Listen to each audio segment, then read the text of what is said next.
Hello and welcome to Parliament. My name is Daniel Greenberg. I am the Parliamentary Commissioner for Standards, and I am delighted to congratulate you upon your election as a Member of Parliament. My main task, under the standing orders of the House, is to oversee and monitor the implementation of the Code of Conduct for members. I am also the decision maker under Parliament's Independent Complaints and Grievance Scheme for bullying and harassment and sexual misconduct cases involving MPs. The Code of Conduct, the Guide to the Rules, and the Behaviour Code on which the misconduct policies are based are short documents published on parliament.uk. The Code of Conduct is just 3 pages and the Behaviour Code is just 1 page. As an MP, you are personally and individually responsible for compliance with all these rules from the time you are elected, and you will wish to take an early opportunity to familiarise yourself with them.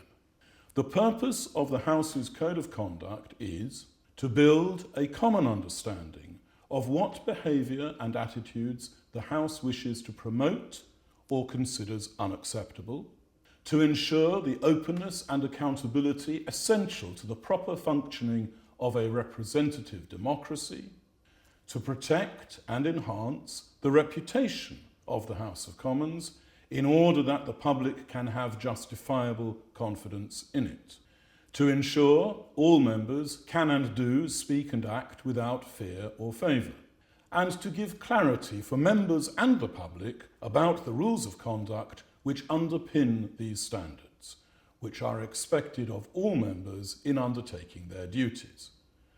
Members who breach the Code undermine these standards that the House has set down and risk sanction by the House, which in the most serious cases can result ultimately in the end of their parliamentary career.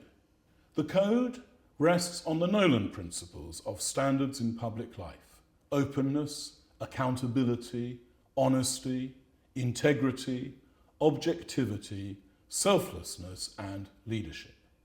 Those are all principles of which we can be rightly proud and which guide the vast majority of MPs and their staff in their everyday activities, as a result of which they give superb and much appreciated service to the members of the public whom they represent.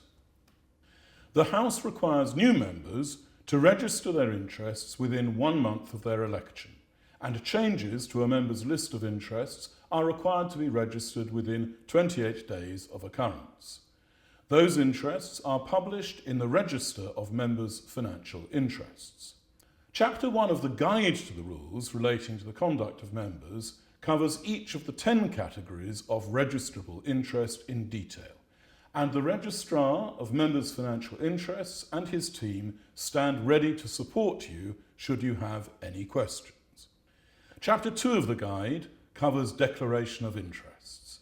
Declaration is not the same as registration.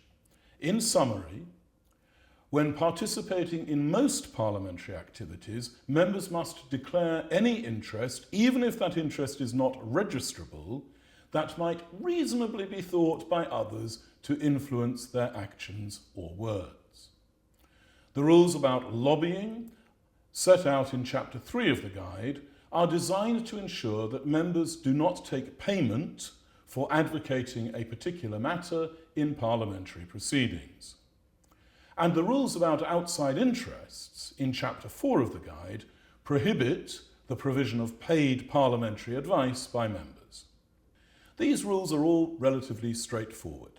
The Registrar or I will always be happy to advise on any issue you may have, and I have published a number of short advice notes on my parliamentary webpage to support members in applying the Code of Conduct by addressing questions that have occurred relatively frequently.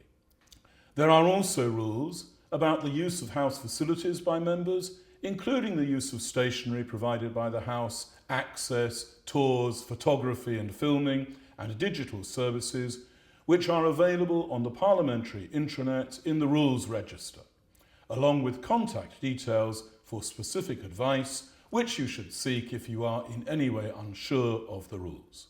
Finally, I draw your attention to paragraph 11 of the Code of Conduct, which requires members not to undertake any action which would cause significant damage to the reputation and integrity of the House of Commons as a whole or of its members generally. As an officer appointed by the House, I am immensely proud to have been given this opportunity to support members in their dedication to public service and to facilitate maintenance of the highest standards of public service in all that they do. My team and I will always seek to support you to uphold the rules set by the House. I look forward to seeing you anytime you wish to ask a question or simply to discuss any matter relating to the Code or standards generally. Consultation in advance may avoid problems arising after the event, and I am always at your service for that purpose.